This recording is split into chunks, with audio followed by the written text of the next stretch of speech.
aqui presentes e a todos que vieram. Bom, basicamente, eu vou falar mais do futuro do direito legislativo e vou falar breve para não, enfim, exaurir tanto o tempo quanto a paciência de todos vocês. A gente deve olhar o futuro, para olhar o futuro, a gente deve olhar, para entender o futuro, ou buscar o futuro, devemos olhar o passado e entender o presente. O olhar do passado implica em entender como nós chegamos até aqui.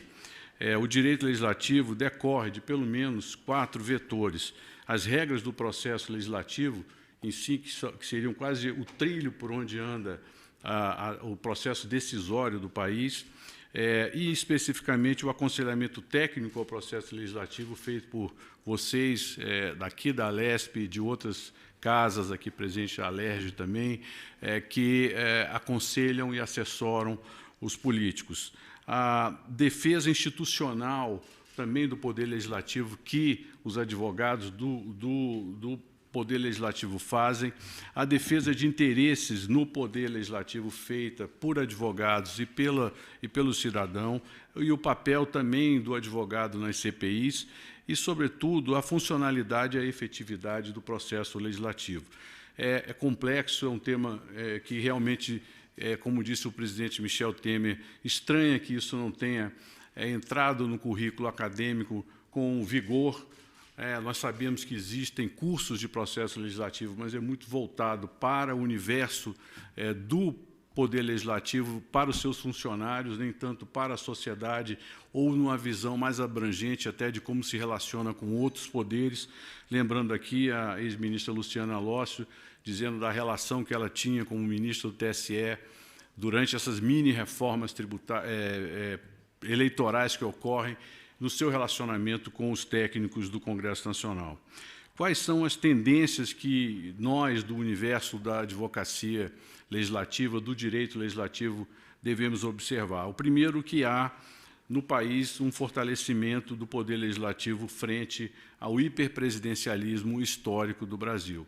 Aqui, esse processo foi abordado com precisão pelos secretários, o secretário-geral da Mesa, Gustavo Saboia, e também o ex-secretário e atual conselheiro da CNJ, Luiz Fernando Bandeira, de que havia, vamos dizer, uma predominância do Poder Legislativo, do Poder Executivo sobre o Legislativo, utilizando-se as emendas orçamentárias, a medida provisória, o não votar, vetos, enfim, um conjunto de instrumentos que facilitava até a construção de maiorias pelo presidente da República dentro do Congresso. Hoje, quem constrói as maiorias são os presidentes da Câmara e presidentes do Senado, que, através da sua eleição, constituem uma maioria que termina fazendo o Legislativo funcionar. A outra questão que deve ser olhada como tendência por todos nós é a multiplicidade de atores defendendo seus interesses. Quando eu fiz a minha dissertação de mestrado, que foi publicada em 1992, eu estudei a Constituinte, o processo constituinte, da qual eu participei, representando a Associação Nacional dos Editores de Revistas. E vivendo todo o processo, e quando eu fui fazer o mestrado, eu decidi estudar os grupos de pressão dentro do processo constituinte. E cheguei a um número de 380 grupos que atuaram. Foi uma surpresa, mas eram nomes de grupos com endereço e com temas, e tinham de todos, tinham Fiesp, Federação de Minas Gerais, Associação de Revistas, Associação de Jornais, escolas, Santa Casa de Misericórdia, igrejas evangélicas, centros de Umbanda, profissionais, advogados, economistas, enfim, uma multiplicidade de atores defendendo seus interesses de forma aberta dentro do processo constituinte. De lá para cá, só aumentamos o número de atores com atuação política no país. O Brasil é um país que não há mais uma pequena ou uma oligarquia de 4, 5 ou 6 grupos que comandam o processo político do país. É um país diverso, com muitas forças, por isso é muito difícil falar vamos ter um golpe de Estado no Brasil. O golpe de Estado, quando aconteceu no Brasil, tinha um amplo apoio da sociedade. Mais de 90% da mídia, a classe média, os empresários nacionais, os empresários estrangeiros, o sistema financeiro. Não existe hoje consenso na sociedade brasileira para que se pratique uma ruptura. E o fato é que hoje, mais e mais, acorrerão aos legislativos mais grupos organizados defendendo os seus interesses. Então, essa é uma nova realidade. E também há duas questões, quer dizer, com a multiplicidade de atores, nós teremos o aumento da demanda junto aos poderes legislativos. Eles têm que se preparar para receber a demanda, organizar o processo, evitar sessões ocultas, obscuras, reuniões de comissões fantasmas que existiram no passado. As coisas terão que funcionar com muita organização, e um dos graves defeitos, aí eu falo geral, não específico aqui da Assembleia Legislativa de São Paulo, não posso falar com propriedade sobre isso em relação a esta casa que nos recebe, mas há um problema de agenda, sim. As agendas são decididas em última hora. Não há um processo claro de agendamento do que vai ser decidido dentro do Congresso Nacional.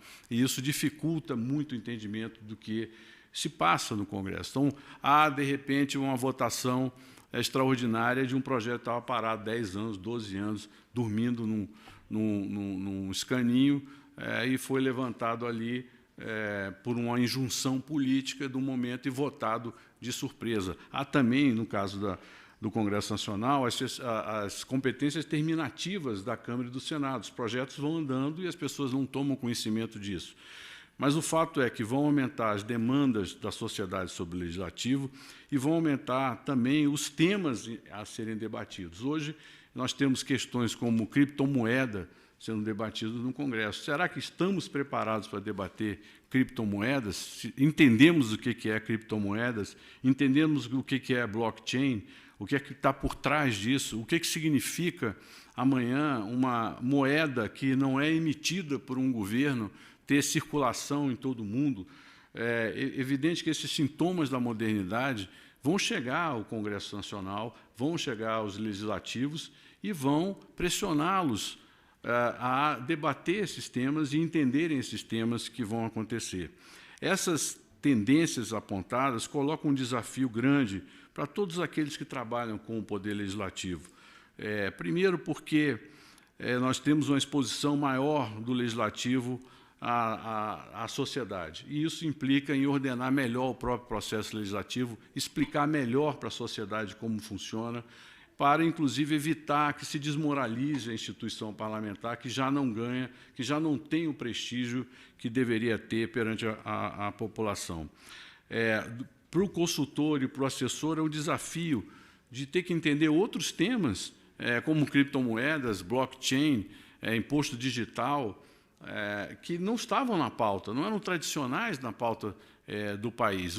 As fake news, a questão da internet, das redes sociais, enfim, tudo isso tem uma carga de complexidade grande que pressiona a sociedade e vai pressionar, obviamente, o Poder Legislativo para discutir em tempos, como disse o Marcelo Bechara, é uma sociedade quântica, não binária, não é binária, ela não é mais sim ou não, um ou dois, é uma multiplicidade de nuances que informam a sociedade.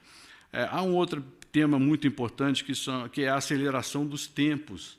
Os tempos são muito acelerados, as coisas de ontem já perdem valor rapidamente, as coisas de hoje já antecipam o amanhã. Então, aquele rito tradicional, lento, de decisão, de deliberação, que existia tradicionalmente. Quando eu cheguei em Brasília, em 1981, eu fui para o Congresso Nacional, vivia lá todo dia, ia até segunda-feira, vazio, estava lá.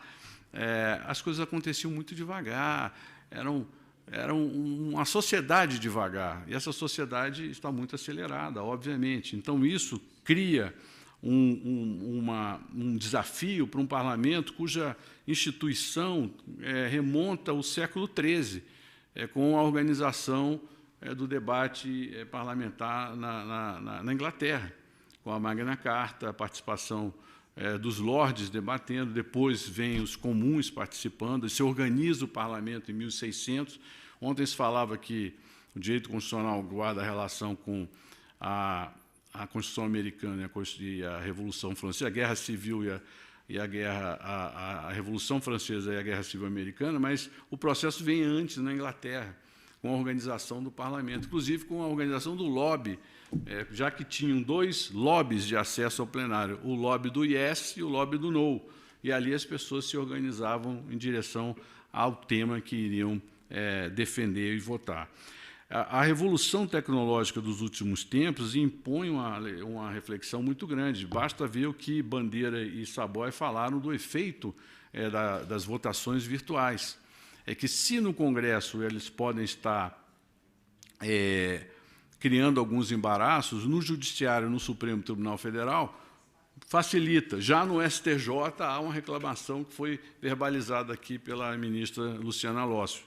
Então, a tecnologia vem e vai fazer que a interação da sociedade, principalmente da sociedade organizada, com o processo deliberativo das assembleias legislativas e do Poder Legislativo Federal muito grande. Então, é um futuro de alto impacto para todos, com a ampliação da participação da sociedade, pelo uso intensivo da tecnologia, pelo empoderamento do legislativo, que é um fato novo na história do Brasil, pela judicialização da política, que foi brilhantemente abordada aqui pelo ministro Barroso, ela veio para ficar, ou seja, nós vamos ter praticamente quase um sistema tricameral, né, onde todas as grandes decisões do Congresso serão validadas ou rejeitadas no Supremo Tribunal Federal. Isso terá repercussões também aqui nos demais estados. O ativismo do judiciário, que aqui o próprio ministro Barroso tende a minimizar o efeito, mas sim, ele existe e muitas vezes foi demonstrado, principalmente na Operação Lava Jato, que algumas vezes ela pisou na linha amarela das regras, por conta de um certo ativismo. Então, isso, o empoderamento do judiciário também, que precede o empoderamento do legislativo, se materializou aqui com o julgamento do Mensalão, que começa em 2005. O Mensalão é um marco na história do poder judiciário em relação ao poder político e em relação à sociedade, pela crescente internacionalização no Brasil. O Brasil vive um processo de internacionalização, que é diferente do processo de globalização. Globalização, todos nós aqui estamos globalizados pela internet e pelas redes sociais, mas internacionalização significa mais brasileiros viajando para o exterior e mais estrangeiros visitando o Brasil. O Brasil tem 6 milhões de estrangeiros visitando o país por ano. A Torre Eiffel, Paris, recebe 80 milhões de turistas. Então, evidentemente, Paris é internacionalizado, nós não somos internacionalizados, mas com o movimento da economia, com o fato de termos reservas abundantes, 380 bilhões de dólares, isso dá uma tranquilidade para o mundo querer olhar para nós com maior atenção. Então, isso é um fator diferente. Outros atores estrangeiros vão estar aqui também defendendo seus interesses. E, por fim, a complexidade dos tempos da pós-pandemia, agravados pela eclosão da invasão da Ucrânia, que questionam o neoglobal, que provoca uma neoglobalização, provoca um realinhamento, provoca o debate, por exemplo, que não é um debate estadual, mas é um debate federal das nações, de gastos com defesa. Por exemplo, não se podia, fundos ESG, investir em empresas de defesa, porque era politicamente incorreto. Aí, a partir da invasão da Ucrânia, os fundos disseram, não, nós temos que investir sim, porque quem vai defender? Quem vai nos defender? Então, países tradicionalmente pacifistas, como Finlândia, Suécia, Dinamarca e Noruega, estão aumentando seus gastos por temor de que a guerra se espalhe pela Europa. Então, nós vivemos uma nova globalização e isso nós devemos acompanhar, e o debate vai chegar aqui. Claro, em São Paulo vai chegar, porque São Paulo, eu tenho um amigo que diz, São Paulo é o lugar mais perto do Brasil, né? Porque São Paulo é uma complexidade tão grande frente ao país que quase é um país diferente. do Brasil. Então, aqui o volume de investimentos estrangeiros vão estar em São Paulo, ou terão sede em São Paulo. O aculturamento de quem vem de fora para o Brasil passa por São Paulo. São Paulo é o receptáculo dessas tendências e, obviamente, isso afeta todo o processo legislativo também. O futuro, eu vejo, como eu disse, de alto impacto, é de muitos debates, de uma maior interação entre nós, advogados, e vocês, bacharéis de direito e profissionais do processo legislativo. Essa interação será maior. Eu vi com muito prazer estudantes me dizendo que vão escrever TCCs sobre o direito legislativo. Quer dizer, esse apelo que o próprio presidente Michel Temer fez de dizer que o direito legislativo deveria chegar à academia, vai chegar de alguma maneira. Nós iremos prosseguir fazendo debates com instituições como a Alesp, o ILP, a Alerj, a Câmara, o Senado, a OAB, buscando valorizar o debate, o estudo do direito e valorizar aqueles que participam do mundo, do universo do direito legislativo, porque ele faz parte, como alguém disse, por onde caminha, são os trilhos da democracia, e o direito legislativo deve ser valorizado e deve ser reconhecido, e aqui, de certa forma, espero que tenha sido um marco histórico do debate do tema no Brasil, com esse primeiro congresso que nós fizemos aqui. Então, muito obrigado a todos.